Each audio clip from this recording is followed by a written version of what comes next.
just when everything seems to be going so badly, we have Belarus, the most extraordinary example of persistent, peaceful, popular protest against a dictatorship. With colleagues at Oxford, I've surveyed the whole history of civil resistance from Gandhi to our own time, and I know of no other example of such a simple, clear confrontation between peaceful people power on the one side and the dictator with guns on the other. In fact, in the case of Lukashenko, quite literally carrying the Kalashnikov in his hand, behind him the army, the security forces, the police, the plainclothes thugs, well paid, apparently still loyal, but representing pure force.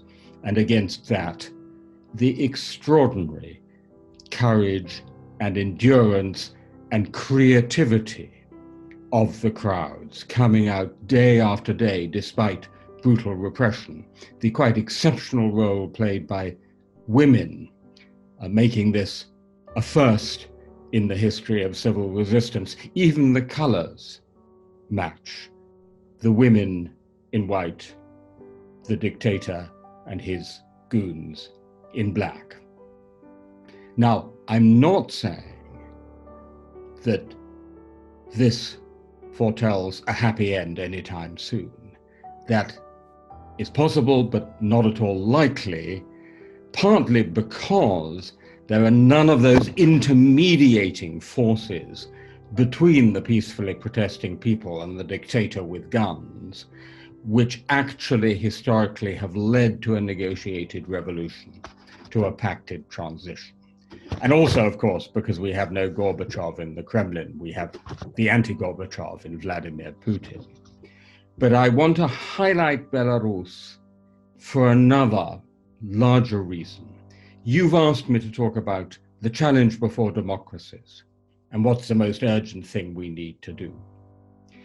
And I think one of our biggest problems is the problem of self-belief.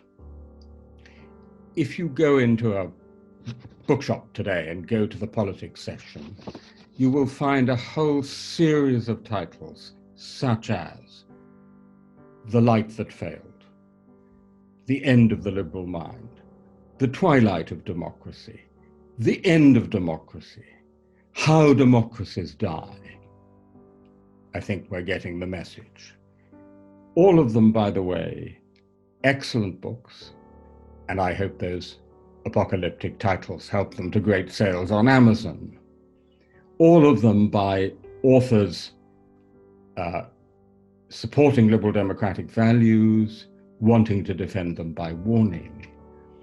But in this repetition of despair, of the end, the twilight, the death of democracy, there is a real danger that we spread a kind of cultural pessimism, even a historical fatalism about the future of democracy, as if we know the direction of history. In other words, the danger is that we make the same mistake that we made in the early 2000s, only the other way around. In the early 2000s, our mistake was to believe that we knew the direction of history and it was ineluctably towards the victory of democracy. Now we have the opposite danger, that we're thinking it leads ineluctably towards the victory of dictatorship. It is true that we in Western democracies have very serious problems, partly because of external forces, Russia, China, climate change, and so forth, partly because of our own failures over the last 30 years, which in the shortest summary could be expressed as neglecting the other half of our own societies. And we need to address those things.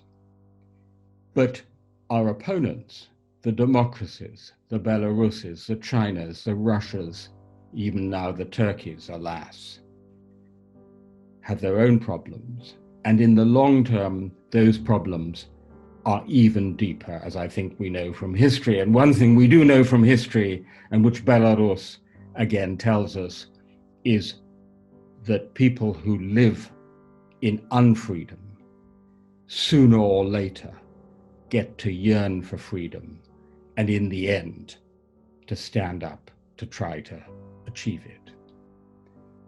The Polish philosopher and great historian of Marxism, Leszek Kolakowski, had a favorite story about two little girls running through the Jardin de Luxembourg in Paris.